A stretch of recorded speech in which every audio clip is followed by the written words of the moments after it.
being this tough guy that had to take on Tyson. Oh yeah. And Tyson in those days just frightening in every way, to look at, like this whole attitude. What he'd say that. I've seen things where the way he'd harass people. Yeah. Before fights, it was just not very good. But Nick Robin and he was my co-announcer down there from Foxtel. And I said to Nick once, and he was saying, what am I going to ask him about at this interview, because we're doing it every day, twice a day. And I said, mate, why don't you ask him if he needs glasses, because even trouble if he does, because he might have anything to hang them on. And Nick said, you ask him. You ask him. But he was a delight to talk to, It was great at the time, he would have had everyone loved him and hated Tyson for that very thing. So he would have had this worldwide love and support. Yeah, there's another little story about that. They said that's wild. Have you ever seen it? Have you ever heard of anything as wild as that happening? No. Well, see, Tyson was virtually, an animal, a wild man. Yeah. And virtually, And it's good to see he's turned it around so much now. Like they all say he's he's calmed down. It's not all about money. And I wouldn't go so far as to say. I wouldn't know. I wouldn't say he's a really nice guy anymore. No. Okay. But a character. Yeah. But if you've done that, there's something in you that's dark. You've done. But there's a little story about that. They said Mike Tyson, Evander Holyfield was sitting in a bar having a drink one day, and Tyson walked in and he said, "G'day, Evander, can I buy you a drink?" And he said, "No, thanks, I've already got one here." Sorry. It's beautiful. Got any more? Oh. So, what are you into announcing now? Like, is it? Well, what's the scene like for this country at the moment? Yeah, well, I'm doing all the amateurs, and the Australian titles at my bowls club.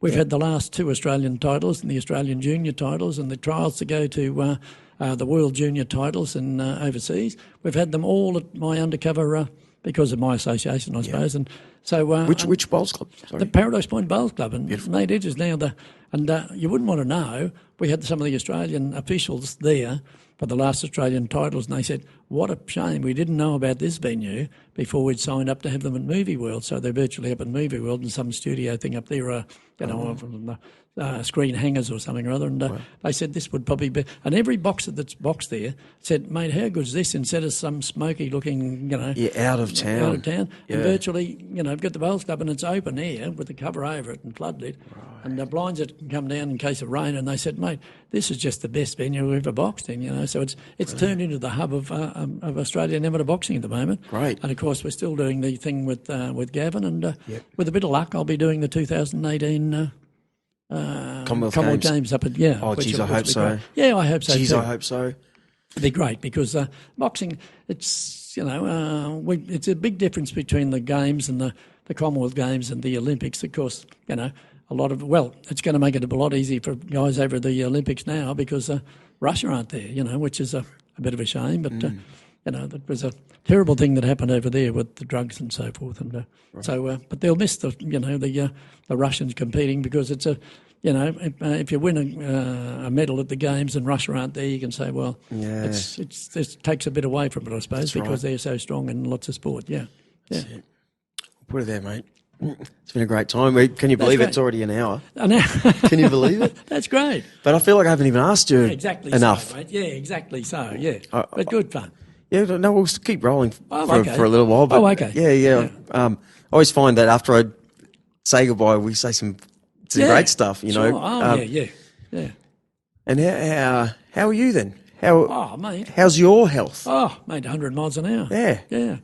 We just, wife and I just signed up. We're off for a trip up to New Guinea in a month or so's time, yeah. So, you've been there before? No, I haven't. Either. No, but they say it's great. My brother spent a lot of time up there working and virtually putting up towers up there, communication towers, and he said he was going to come with us and he's moving into a new house and we're going up and... but he said, you'd love it up there, bloody Rabaul and all them. Right. All I think about is tribes. It seems everyone I speak to, I've had 2 guys on this podcast that grew up in Papua New Guinea. I'm like, what, are you kidding me? I don't think I'll get too far out of the beaten track, though. No, but it seems like there's gated communities for, like the white miners and all that sort of stuff is what I mean to say. I've got a mate of mine that's a pilot in New Guinea. And I said, mate, good money. And he said, it's great money flying for Air New Guinea because they can't get pilots to go there. But he said, there's 4 pilots. We live in this thing with broken glass set into the walls around it and a guard at the front and a guard at the back. Virtually we go into the place and out of the place, fly a plane and go back into the place. So, he said, even to this day, you don't feel very, very safe, especially if they know you're a pilot with Air New Guinea and you're making big money, Yeah, I had a mate on this show too, Troy Starr, a magician. He went over there and he was walking through the shopping centre and people were following him. And then he started to do a trick thinking, I'll get my way out of this because he was sort of well-dressed in his get up. Yeah. And then he had 100 people. And he put it all on his phone too. He was filming it, but he was petrified. Oh, mate. He didn't know how he was going to get out of things. And no, I'd hardly jump on a bus and head up into the highlands, but we'll ride around with a group of people off the ship and stuff and have a look at Moresby and have a look at Beutel and a few others. And because I'm looking forward to that. But have you done much announcing overseas then? No, mate, not a lot. No. You should. No.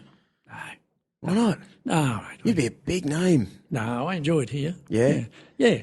But, do you ever wish you did? No. Not really.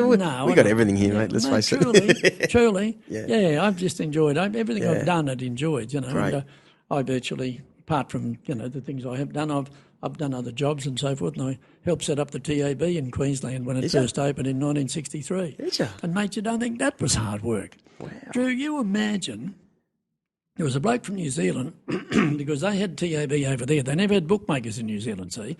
So they had TAB over there. Pardon me. And the bloke came over to set up the TAB in Queensland. He was made general manager. Knew no one, knew about the TAB, didn't know about Queensland. And he used to ring Harry Davis up, was the sports editor of the Courier Mail, and say, can you put this in the paper and can you put that in the paper about the TAB this and the TAB that? And Harry Davis said, mate, I just can't be a correspondent. I've put in, you give us newsletters or give us, press releases and we can put them in, but I can't be writing for you. And he said, well, I don't know anyone. He said, well, you should put a PR bloke on, And he said, well, I don't know anyone who could put on. And Harry was a good mate of mine. I was working with the Courier Mail doing boxing and footy. Yeah. And he said, mate, I've got a bloke perfect for you. He said, Leo Beutel. And he said, mate, send him down. I never applied for the job. I was a public relations officer at the TAB for 10 years and never applied for the job. I just walked in and started on the Monday. Really? But, mate, you imagine setting up something that trying to convince people, especially in country towns, that the TAB was a good thing for the town when they had SP bookmakers in the joint that virtually probably run the taxi service, probably run the barber shop, the snooker hall, virtually sponsored the race meeting once a year, give the trophies for the local footy club, and was local SP bookie. And we say, bugger him off. Were the SP bookies upset? There must have been an underlying, out to get you feeling. Oh, mate, well, truly, and say, well, mate, you'll find this is a lot better. Get rid of Charlie Bink and the local SP bookie who runs all the things and gives all the trophies, sponsors the footy team, and we'll rent some crappy little backstreet shop where you can go and have a bet. You can't have a bet for less than an hour before the race and not collect until tomorrow afternoon. Right. The bookies would take you on credit if you knew him, would pay you out on the bar if you won. Yep. And we're trying to tell you that this is the best thing you can ever do, and we won't pay as good as the SP bookie would anyhow. Right. And, mate, it was a hard gig. Sure. It was a hard gig. Yeah, the whole cultural change. What's the point then? They'd be saying, why would we want that? Yeah. And, mate, the whole town wouldn't rent you a premises. Right. One of our premises guy went out to a little place called Tambo or one of them little bush towns and said he was going to go out and said spend a week out there and find a premise, sign a contract and come back and tell us what you got. He arrived back next morning and he said, you're back early? And he said, yeah. And he said, you get a premise? He said, no. He said, whatever. He said, I pulled up in town and he said, the two biggest blokes I've ever seen in my life walked up to the car and said, are you the bloke from the TAB? And he said, I thought they'd probably say, oh, we've got a premise, where do you want to rent it? And he said, yes, I am. And they said, well, get in your car. And the boss said, what'd you do? And he said, I got in the car and left. And we never got a premise there for 2 years. Sure. And, mate, it was hard. Imagine. Yeah, but it was good fun. Surprised you still made it out though, because those are heavy blokes with big money, making money on betting here and there. Truly, yeah. But so that would have been all due to technology, phone technology. Exactly. So. But mate, it was run by there was girls sitting there answering telephones and virtually writing them out physically, tearing them out of a little pad, and then putting them on a spike. And another lot of girls would come over and take them all up and sport them into race numbers and then horse numbers, and then get on a phone and ring the TAB or the on-course tote, and that'd be amalgamated with that. And there was about 400 girls in the TAB in the valley doing this, and then they would all go down, getting this extra money. They'd go down and meet the husband in town. They'd virtually go to the little pub next door and then have a drink and then maybe, have a look at buying a new fridge because they were getting 2 salaries. An industry, a real... Then all of a sudden, technology hit the place.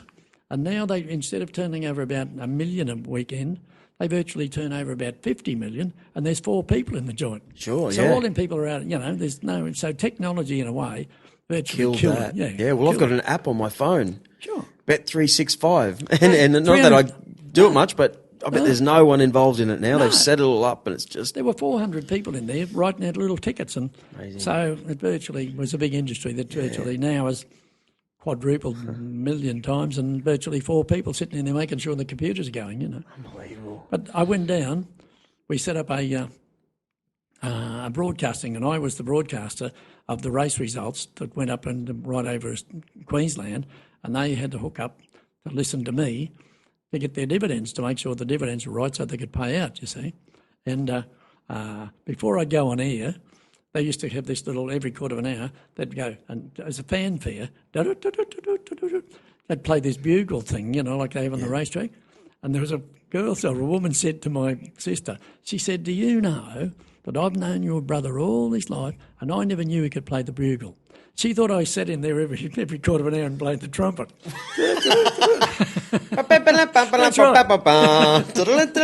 She said, "I didn't even know he could play the trumpet. I've known him all these years." I said, "No, he doesn't actually play."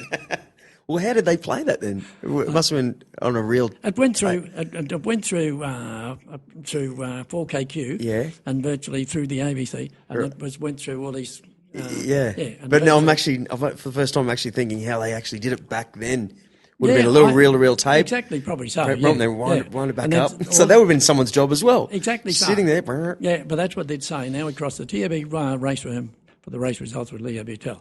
And that'd give him a second to run around and get a pension and so forth. Wow. This lady said, "I didn't even know he could play the bugle." I went down to Melbourne, when we were setting it up here. Melbourne were before us. And I went down to Melbourne and had a look through their broadcasting place down there and went out to one of the racetracks to see how it worked. And I thought that was the funniest thing on the phone I'd ever seen, because I used to produce a newsletter for the TAB as well. And I'd had this, was in this Randwick, say, not on Moonee Valley or somewhere, and they used to then contact, say, one of the other star race courses. And they had a phone on the wall, and do you know what it says? And I said, "Mate, I want one of them, intercourse phone." And I said, "Mate, how good is that? You think blokes think of everything down here. Desperates even." Yeah. And they said, "That's probably not a good..." So they changed. I said, "Mate, I want one of them." They said, "What do you mean?" I said, "I've never seen..." There it is. An intercourse phone, mate. Yeah. How good would one of those be? Hello? Technology, has it got one of those yet? No. Maybe not, or not. No, but all good fun, yeah. But that was one of my other bits and pieces jobs, yeah. Mate, I'm looking at you thinking right now, I spent a lot of time with my auntie and uncles at Burbank in Brisbane. Oh, yeah. They constantly had 4BC, 4KQ. Mate. The amount of times I would have heard your voice. 100%, yeah. You couldn't avoid it. Yeah, the amount of times, Yeah, that's right. Yeah. Do you do any betting yourself in all that, mate, in all that time, or did you see it from a different angle? Do you know that if I went into a TAB now, I'd have no idea how to put a bet on? Sure, I can imagine that. If I go to the races, I have a bet. Yeah. Because my wife and I sometimes go, and the group is going, we have a box or something. Yeah. But I wouldn't know how to put a bet on, Right. But truly, Drew, talking about talented people, Vince Curry was the most talented person I've ever seen in my life. Vince virtually had never seen a fight. He come down when he decided to do it.